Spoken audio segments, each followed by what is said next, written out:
Hello there. My name is Philip Shepherd. I am the Secretary General of IPRA, and welcome to this month's webinar. Today, I am delighted to welcome Philippe Borremans. Philippe is an ex-IPRA president. He was president in 2021, and he's an expert in risk communications, which is why he is here today to talk about the subject using AI for crisis communications. Philippe has had over 25 years in risk and crisis communication. He's been advising multinationals and international organizations for all that time. If you have questions, please enter them into the Q&A tab, which you see to the left of the chat screen, and I will field those at the end of the presentation, taking them for Philippe in a Q&A session to finish off today's session. So I'm going to leave the screen now and hand you over to Philippe. Bye-bye. Thank you, Philip, for the introduction. It's a pleasure to be back on an IPRA webinar. So yeah, I'll focus on the use of artificial intelligence, but then specifically in the area of crisis risk and emergency communication. As Philip said, please hold your questions, because when I'm presenting, I'm not seeing the interactions on the screen. So we'll have enough time then later on to take Q&As and maybe get you on stage and that we have a discussion as well. So I'll just go ahead now and present, go to full screen and see if that works. Here you go. And just a second when I go to present mode. Philip, can you just give me an audio cue if that is working, because I don't see the interaction now.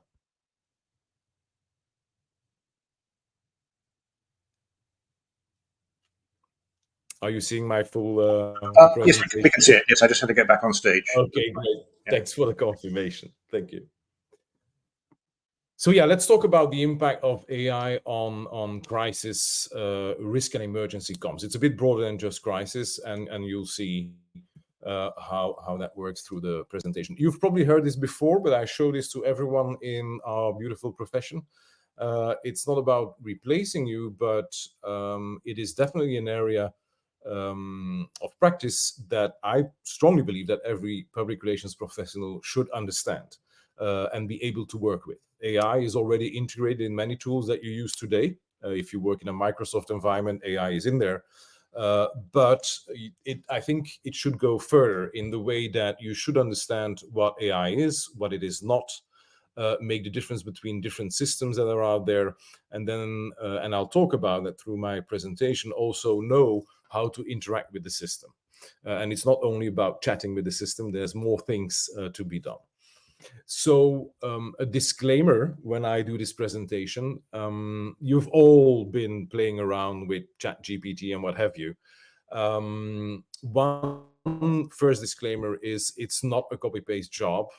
When you put crap in, there's crap coming out. That is how those systems work. They need hand-holding, training, they need knowledge bases, they need context.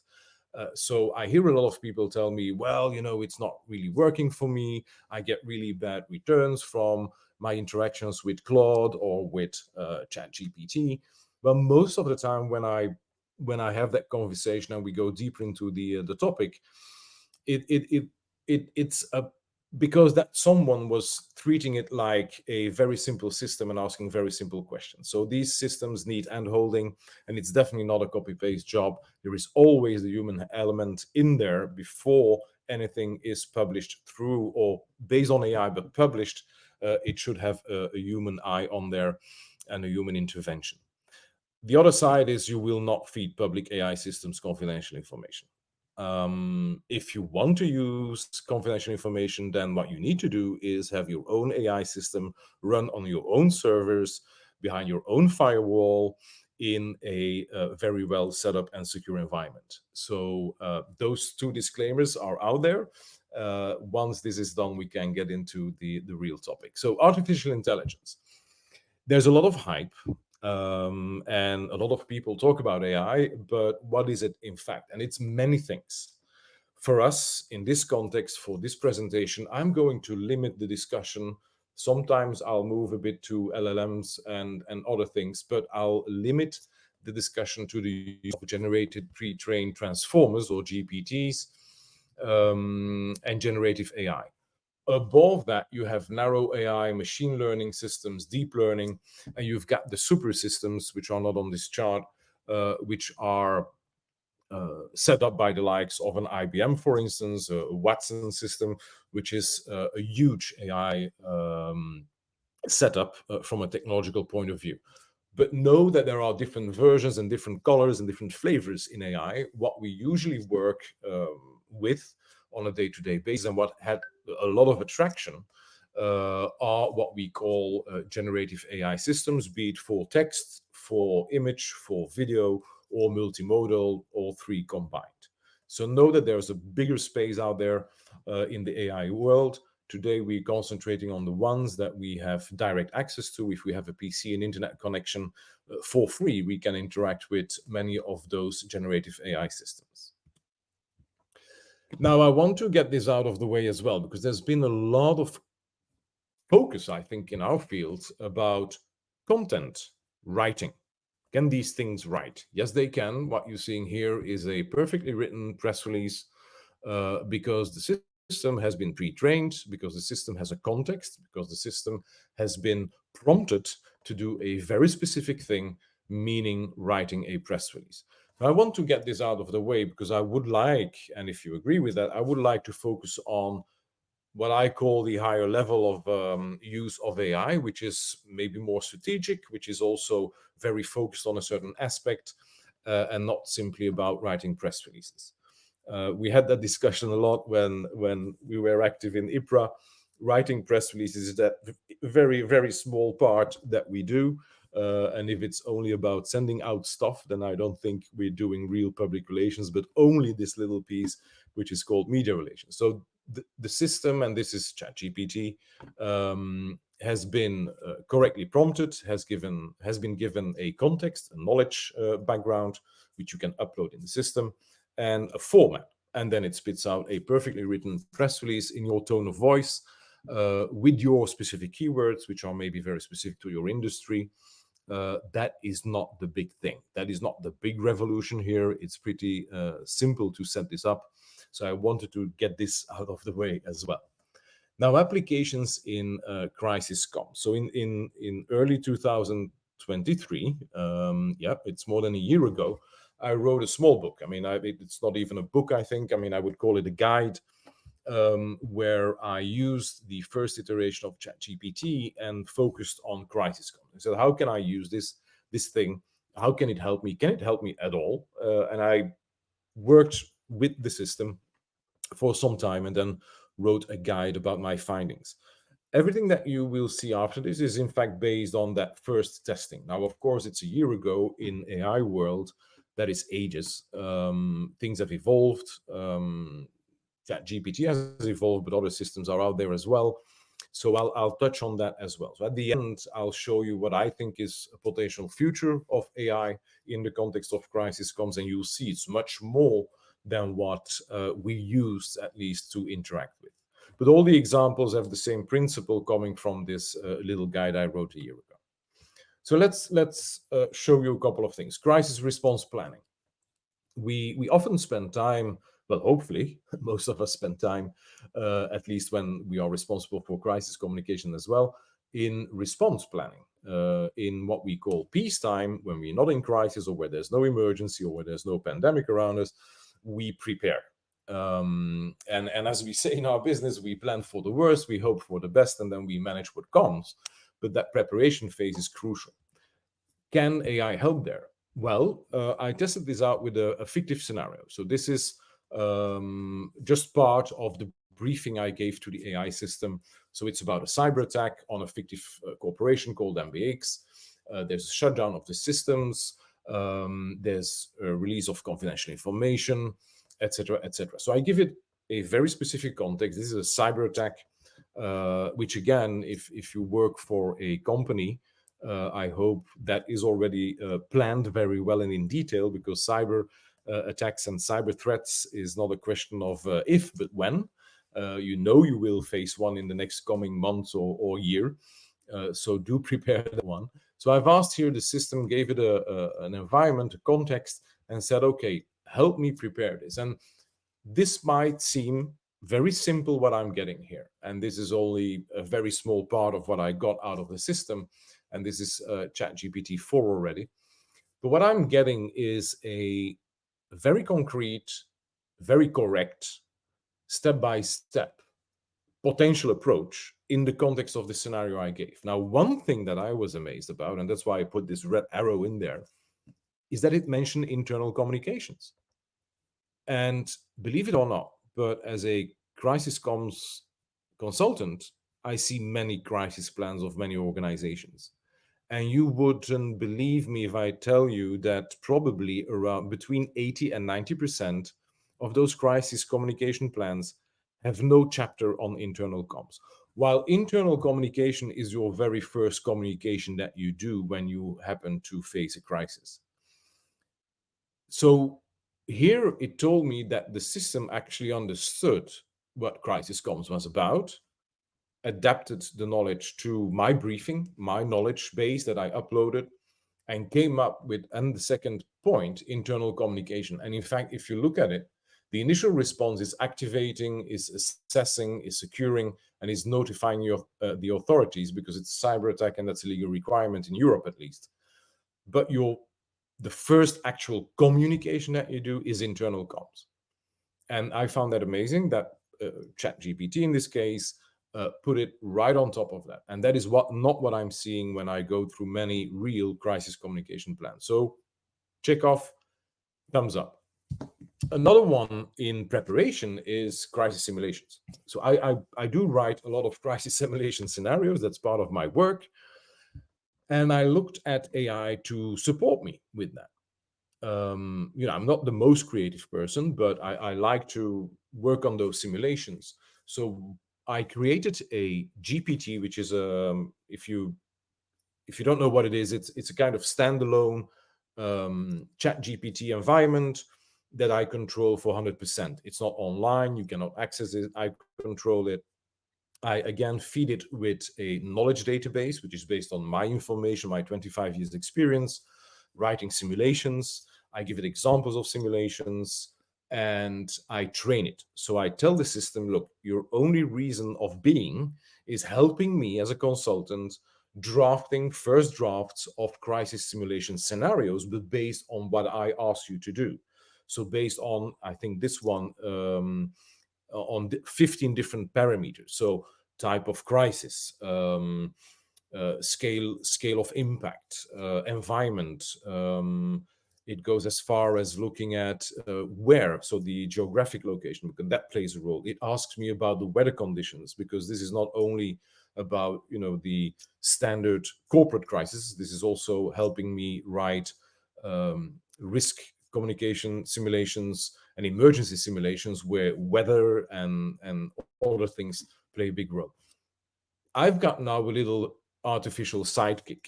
I call them my sidekicks that only work for me, and they only work based on my information, based on my knowledge, based on my standards, based on my methodologies. And they help me write crisis simulations. Now, as I said, and I have to say that as a consultant, this is not copy-paste sent to a client. That would be easy. It would be very rich. It is, of course, a first draft. And I fine-tune it by continuing conversations with the chat system, by showing it to the client first, getting additional information, feeding it into the system, and then evolving. So it's an ongoing work. Before a first draft, this is really, really well done. But again, this is offline. This is not publicly available unless I give access to people. And it's based on my knowledge base. This saves me an enormous amount of time, as you can imagine.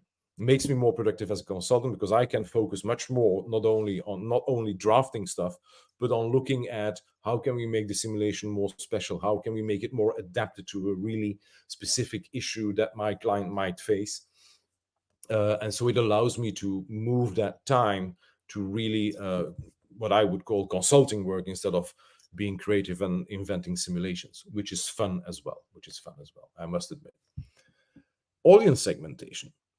So one of the things that I do when I work for UN agencies in emergencies, I can be sent to, well, across the globe, wherever they send me to. during emergencies. So I did that, worked in the Philippines, was sent to the Philippines during COVID, was sent after Ebola to West Africa. So they send me to a country and I have to work there with an audience that I don't always know. There are countries I've never visited. There's countries that I don't really know the culture very well. I need to know these things when I land. And of course, when I land there, I've got a whole team with local people, with fixers, with most of the time anthropologists and sociologists helping me, but I want to come prepared. So this is another AI system called Perplexity, which is based on real-life data from the web and also scientific information only. This allows me, and this is just an example of, where was this again? This is Cape Town, I think. It gives me a full overview of the psychographics and the demographics of people living in that specific part of Cape Town. So what I'm getting is full insights.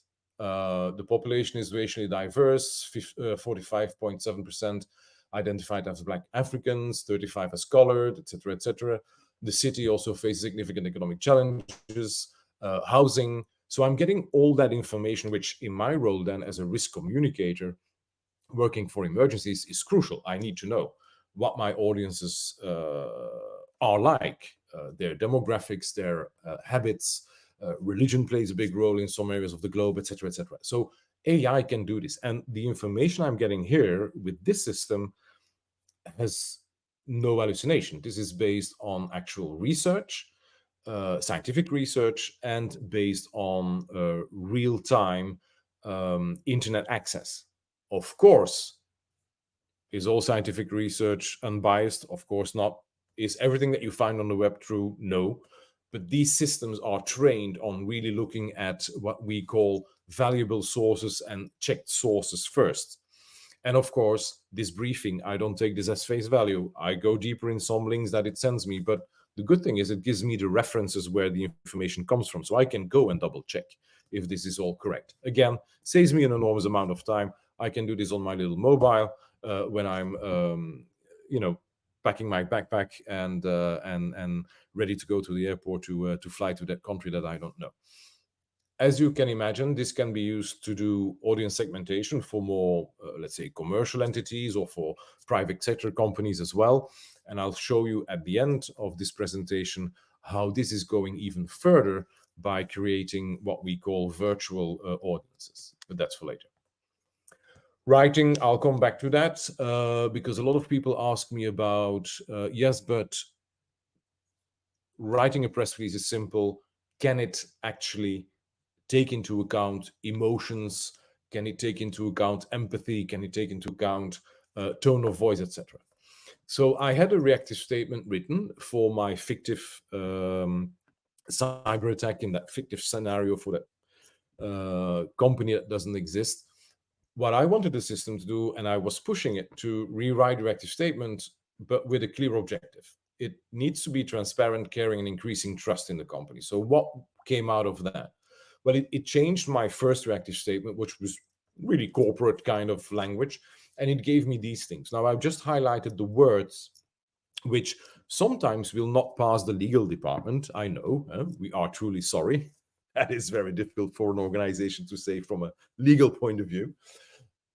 But what I'm showing here is that it's intelligent enough to understand that I want keywords in there and concepts, human concepts, that increase trust, that increase transparency. And it does pick the right words. It does understand which kind of feelings, in this case, I want to get through in my reactive statement. And that's important. There is a study which was done in the context of healthcare, where patients were asked to have interactions with real physicians, doctors, about their illness, and with an AI system trained on healthcare information. That was a blind test. What came out is that the people who interacted with the AI preferred actually to work with the AI, to have discussions with the AI, than compared to real doctors. One of the things was, well, first of all, the information the AI gave was as correct as a real doctor. That's the most important thing. But the second significant thing was that those patients prefer to talk to an AI because the AI showed more empathy. Now, that tells two things. First of all, AI systems can simulate empathy, which is already impressive. Secondly, it tells you about the training of actual physicians today in empathic relationship with patients, but that's another thing. Key messages as well, an AI system trained and prompted correctly, and it always comes back to training and prompting for key messaging. Again, pushing the system to think further. Don't give me just a bland static response, which you can see in hundreds of reactive statements and key messages. I want it to be very specific to what I need in the context that I'm giving you, and the system thinks with you. And I think that's the big advantage, is that you have a virtual environment, a virtual system that thinks together with you. One of the things, for instance, that, and I don't call that a hallucination, it's just giving me a hint, is that in the previous version of what you see on the screen here now, I didn't think about integrating an internal hotline into the emergency response. And the system came up with that idea. I said, not bad, okay. But it thinks with you. And I think that is the big advantage of working with AI systems, if you know how to do that. Media relations Q&A. Yes, we have to do media relations. So asking the AI to come up, again, if you give it the correct context and background information, to come up with questions journalists could ask. This helps you enormously when you're focused on media training, for instance. And you can push it again. I asked it to get very angry and very specific and very tough questions, and it evolves with you. It saves you time.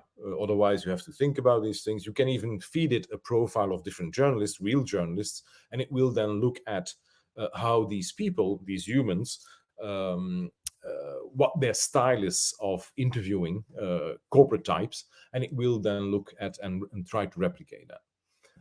Another thing is that this all gets now integrated into third-party platforms. Udly is a platform which, in fact, is using AI to train people on giving presentations and public deliveries.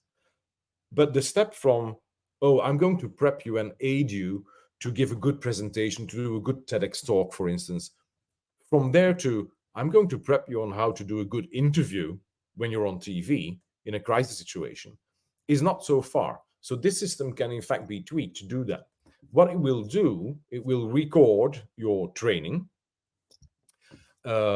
interview, and it will then analyze what you've said. So it will filter, it will tell you, oh, you've got filler words, you say a lot of or you know, or like, in this case. It gives you coaching tips. And we can imagine that this will go further. It will also start to analyze your expression, your language, give you feedback on that. So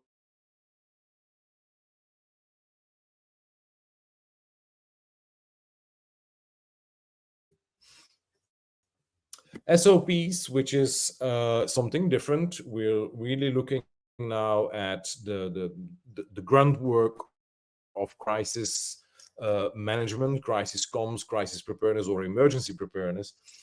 Here I'm asking the system to act as a crisis communicator, again with the context and background information, and it lists me different procedures. So it gives me the full list of procedures in that given context, who is responsible for that procedure, and then the format of output and input. Later on, there's other columns, and I can question that, refine it, use it again for creating deep-sided SOP. So a next question when you get this would be, okay, you are talking now about my internal initial crisis assessment procedure. Please refine that. Tell me what those steps are. And you can go deeper and deeper and deeper until you have a full detailed SOP, which then, of course, you compare to best practices, or you've already given the best practices to the system and told the system that it needs to take into account those best practices and not start inventing new procedures in crisis management, for instance, which normally it will not do. This is my crisis communication plan creator. So crisis communication plans have a specific format. They, they need to go through different sections and what have you. So based on that, I also, sorry for switching the screen all the time. Based on that, I made a what is called a GPT again, and it allows me to start planning crisis communication plans. So it's going to start here. It's starting to talk to me. It's going to ask me a lot of questions because it's based again on my knowledge base, on my good practice, I think, maybe not best practice, but also on methodologies in crisis communication. And so it tells me, could you describe the nature of your organization, the team formation, stakeholder analysis? Can you identify that? Have you done that? Have you a risk assessment ready, et cetera, et cetera? So I give it the answers, or I leave blank what I don't have. And then it starts to think with me and create a crisis communication plan. Again, this is a draft. This is not copy paste send out, of course, no. But as you can imagine, it does save me a huge amount of time to get that first draft ready.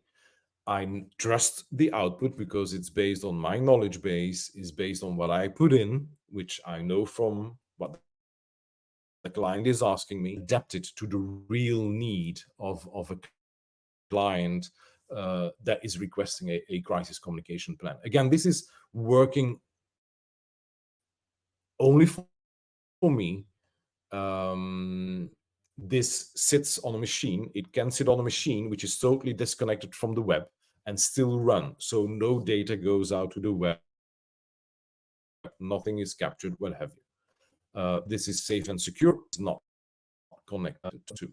You could imagine doing exactly the same thing within your organization on your own servers, and you would have a crisis communication plan creator assistant for your organization as well. This one is publicly available if you want to play around with it. So we know there's a huge gap in crisis communications training and professional education. So what I did was a kind of role play system. So you can actually engage with this one. It's online it's a GPT in OpenAI in ChatGPT. It's available. Just search for it and you can play with it. What it does, it's a coaching kind of thing. It will ask you questions. It will ask you to react, and it also gives you feedback on your reaction. So at one point, it will see social media backlash. It's going to ask you, well, this is what's happening. What is your focus? What do you want to do? The CEO enters your office and we need to respond to this. What is your reaction? You will react, it will input, and then we'll analyze that and give you feedback. Good idea, bad idea, and also tell you why. So this is a kind of, let's say, virtual coach that I created, which is freely available for everyone to use. I thought it was fun, but it was also a good way of seeing how an AI system stays within a canvas. Because again, this is pre-trained, this is based on best practice in crisis comms, and it will not go out of the role that I gave it. So it was an interesting way of testing the system again. Challenges, it's not all good news. So data bias, definitely, because all these systems have been trained on data, and data is created by human beings, and we are so biased as human beings, all of us. I think alone biases which have an impact on communication and interpersonal communication, I think there are like 42 of them, and we use them every single day, every single second when we interact with human beings. So you can imagine that the data is biased as well. Now, solution to that is that most big players on the market today recognize that problem and have gone back to data and have used AI as well to eliminate those biases drastically. We can see that every 3-4 months, you see that the system is getting less biased, and that is being checked as well by independent checkers now for the moment. So that data bias issue is getting under control and being worked on. The dependency on pre-training is normal because these systems know nothing unless they're trained. It is a dependency. It's a positive and a negative. It's a positive because it allows you to train a model completely based on your own information, on your own data. So data that usually you would trust 100%. So that's an advantage. The publicly available systems are dependent on data which they've been pre-trained on, and yes, that data can contain biases. Ethical questions, I think, within Europe, we have the EU AI Act, and I think it solves a lot of ethical questions that we might have. But it comes back to our own professional ethical guidelines. And IPRA has done a great work, first of all, for the public relations ethical guidelines going back in a very long time in our history. So that is a very important thing. But IPRA has also looked at AI and spoken about ethical approaches of AI within our profession. So I think we're getting a grasp on that. One thing that I do is be very transparent. I publish a weekly newsletter. It's co-written with AI. It says so in the newsletter. If you don't like that, well, then you don't subscribe. I wrote an article now. I'm speaking at a conference, the International Association of Emergency Management, in a month or so. They asked me to write a paper. The paper is written. In the end, it says this paper is co-written with AI. I'm very transparent of that. I don't see that as an issue. But not everyone will probably declare that AI has been used. And I think that is an ethical issue. We should be very transparent. And again, if you work in the EU or communicate with European citizens, you have to declare it is the law. So that solves already a problem there. Data security, yes, I said it from the beginning. If you want to use AI seriously, as an agency or as a corporation for your public relations and communications team, please look at OpenAI corporate version, which you can use. Look at open source models. There's very strong open source models. Mistral, for instance, is a French open source model. You can simply download and install that on your own servers, behind your own firewall, working with your IT people and say, look, this needs to be secure. We are going to pre-train it with our information. It's going only to be used in our corporate context, and then you'll have that data security. Anything else, please don't put confidential stuff in ChatGPT. That's or any other system, comparable system like ChatGPT, be it Claude or whatever you're using. The future, and then I'll close down. So there's a couple of things that I've been working with or playing with.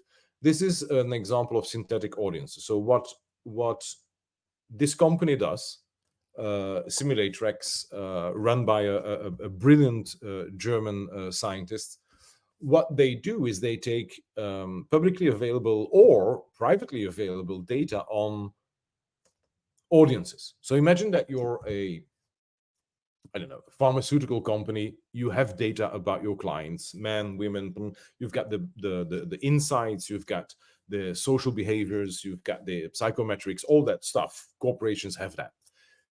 You feed that into the system, and the system is intelligent enough to replicate Michael and Sarah in this case. Michael would be a male, real person, would be an avatar, would be a persona, as our marketing colleagues say, but based on real data. It would be virtualized and represented by Michael here. Sarah is then the female version or the female avatar of a segmented audience part of women based on real data.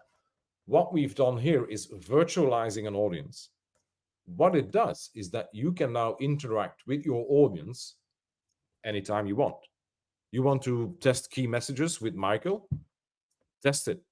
You want to get feedback of Sarah on a rebranding that you're doing? Sarah will tell you. Is it correct with the real audience, with the real Sarah and the real Michael compared to that? The last information I have is that it's close to 80% correct and possible to go to 95% correctness. That's enough. That's enough. Imagine being able to replicate your segmented audience at 95% correctness and being able to have it sit on your machine and being able to talk to it, ask questions, show packaging and get feedback. All these things are now possible. Now in crisis communication, this is crucial because I can test my risk communication messages. I can test my key messages before actually putting them out there. And in risk communication or in emergency communication, this is about life and death. It's not about, protecting reputation, which I'm not saying is less important, but on the scale of things, protecting lives is much more important. So I would be able to gather that information of that specific segmented audience that I need to communicate to about, the next epidemic, protective measures against malaria. But I would be able to interact with that virtual replica, and I would get feedback which is 90% comparable to if I would talk to them face to face. And we know that in emergencies, we don't have the luxury of going face to face all the time and have community meetings. They do happen, but it takes a lot of time. If I have a virtual replica of that audience, then I have it on my machine and I can test everything that I need before actually deploying it. So I think that's a very strong use case here in crisis, emergency, and risk comms. The other one is AI agents. I'm now testing a couple of AI agents. This is very powerful. AI agents are independent AI thinking systems. The nice thing is that, first of all, they can work independently, but they can also collaborate between each other. So they can work with each other and do a lot of stuff. So if you give them a big task, you would have an AI agent for task 1, 2, 3, 4, 5. They would come together, work together, give you an output. Now, one of the test applications, and this might seem very complex, what I'm showing you here, but again, working with Simulatrix and that brilliant German guy, I gave them a scenario, and he trained around 20 agents, and then we gave them the scenario and ran the scenario and watched how those AI agents actually reacted to the scenario. The scenario was a cyber attack on the port of Antwerp. Some of the AI agents are here. They're described. John Smith, 35. Alex is the operations manager. You have the technical manager. You have the IT manager. You've got the CEO in there. You've got the public relations manager. So all these stakeholders. And then we gave them the scenario and ran with it. What you're seeing here is, in fact, the interactions. And I'm scrolling through, but the interactions of Ryan, which is one agent, talking to another agent and saying, we need to do this, we need to do that, with a focus on crisis communication. I went to all those discussions, and they are 100%, in this case, 100% realistic. I didn't find any hallucination based on my experience with cyber attacks. This was all very logical. And did they make mistakes? Of course they made mistakes. Humans make mistakes when they are fighting a cyber attack in the context of crisis comms for a port of one of the biggest ports in Europe. People do also make mistakes. So the avatars make mistakes. But only looking at this is a huge learning environment. So what we can do later on is actually run crisis simulations where humans will be the major players, but all the other stakeholders will be AI avatars, reacting as they should and improvising as they should, and giving the humans a really realistic crisis simulation. So this is, again, a second powerful application, I think, and that's where we're going with AI in the context of crisis comms. It is looking at after action reports. It is dispatching the right resources at the right time. So that's more the logistics part, but it's important in the emergency response. Creating very realistic simulations and being able to give us virtual audiences that we can work with day in, day out whenever we need them. At the end, it's all nice technology. This is a picture that I took when I was working in Liberia after the Ebola outbreak. It's not what you want to tell them, it's what they can hear. And that's the basic, I think, for a lot of communication. So it's great we have these tools. Let's not forget our fundamentals as humans, as professional public relations people. But let's look at AI as this sidekick, which can help us save this one single resource we never have enough of when we're entering this emergency situation, which is time. And I think that's how we need to look at it. If you want to connect, please do so, reach out. This is the link to my newsletter. It's free, it's weekly. I talk about risk, crisis, emergency comms, and AI. Very niche, but that's what I'm passionate about. And don't hesitate to reach out by email. Thank you. Philippe, thank you very much indeed for that. It was excellent and full of very revealing content. We have a bunch of questions which I'll get to in one moment. And of course, as ever, we've been recording this webinar, and that will be up on the IPRA website early next week. So the first question, I'm going to combine the two together, is a general question about why do we hear more about ChatGPT than other AIs? And linked to that is, what about those other AIs? Are there other things out there that are more effective than ChatGPT? Well, each AI system has a bit, not going to say specialty, but is better at something. So for instance, AI is a very strong, is still the best generalist AI out there. It always get better results on benchmarks than compared to others. But if you want to work with an AI which gives you scientific correct information, publicly double-check information, then work with Perplexity. And what I often do is I start with Perplexity AI, because I know that is all correct and true and what have you, and I get the references, I can double-check things, and then I move to ChatGPT for. So I do mix them up, these things. Writing, for instance, I see better results in writing with Claude.ai. And then you've got many different models. If we talk about, of course, imagery, so image generation, to me, Midjourney is still the very best tool out there, but some people say, oh, I prefer something else. Video generation, they're exploding. I can't follow them anymore. There are a couple of AI systems which are very specific for video generation, very impressive results there as well. So you have a multitude, and it's looking at what works best for you or what you actually want to do. I generally work with very niche ones and then come back to ChatGPT because it's still the best benchmark model. Why do we hear more about them? Where they've got a very good public relations department. And it's also a big model, right? I mean, OpenAI is a big organization. The founders are here and there. They do good thought leadership, and they get a lot of money. So that generates the buzz, of course. Yeah. Okay, thank you. I have a question from Rose in Germany, and it's about AI and the media. In the effort to maintain authenticity and empathy in reacting to issues, I find that the media are often opposed to AI-generated responses. Do you find the same? I haven't done a lot of media relations for a long time, but I've heard that again and again. And I think it's very, I can say that, I think it's very hypocrite because the media are using AI as well. I mean, every single newspaper, every single TV station or radio station is using AI today at the fullest. I mean, they're one of those industries that actually put a lot of money and do a lot of training with AI systems. So why wouldn't they accept something which is co-generated with AI? I think it's the first reactions that we get. We got them in the beginning, like a year ago, where people went like, oh my God, the systems are going to take over, like very extreme reactions, anti-AI and what have you. The dust is settling down. We start to see how to apply these things, securely apply these things. And I think that will level out. Comes back to ethics. If you put something out which is co-created with AI, please do mention it. And if you work in the EU, again, I repeat, you are obliged to do so. So that shouldn't be an issue because they will have to do that as well.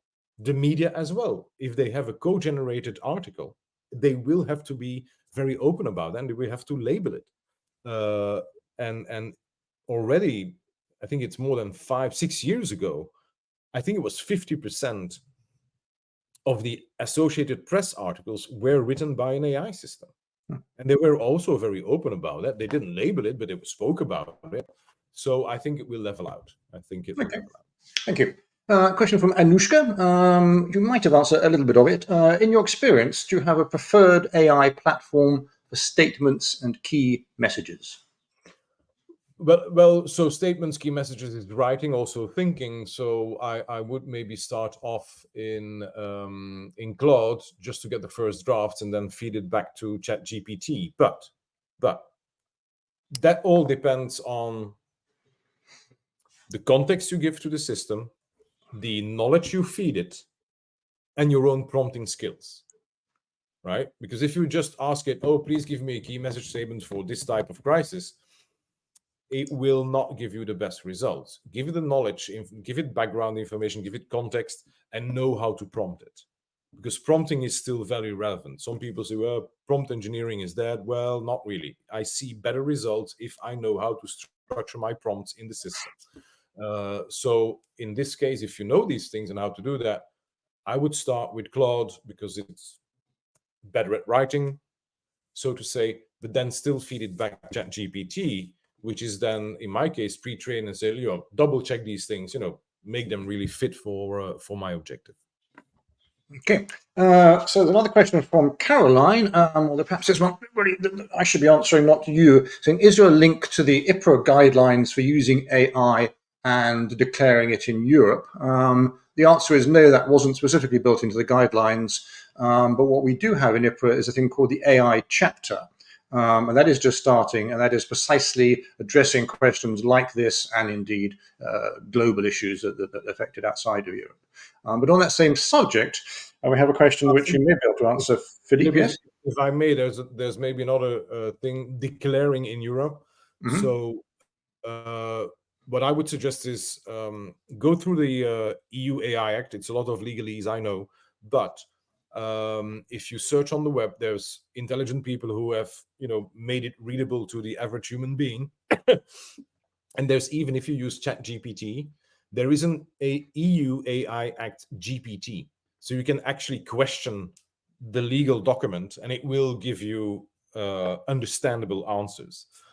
So if you, for instance, say, oh, I'm company X and I work in Berlin, or we settle in Berlin and we communicate European wide, should I declare in my press releases if I have used AI, etc.? It will give you the correct answer based on the legal text today. And so that already will help you, or at least will give you a good indication where it's going. Yeah. Thank you. And also on the subject of the EU, does the EU AI regulation also apply to Switzerland? No idea. No. Well, Okay. The EU regulation, AI EU regulation, it's like GDPR.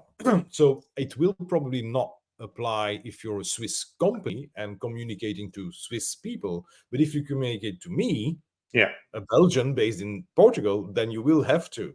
It's like GDPR. It doesn't matter where I'm sitting. So even an American company, a US-based company, communicating with Europeans will have to follow the guidance because it's like GDPR. Yeah. It's also possible that with the close relation between Switzerland and the EU, the Switzerland themselves will be passing a local implementing legislation if it doesn't have that already. So one more question here, and I'm going to check the chat, see if anything there. How about the origin of the metadata? Is it possible that everyone can access the data also? Do you understand that question? I'll try to. Which data are we talking about? Not sure. Samantha, maybe you can clarify your question while I go and check elsewhere.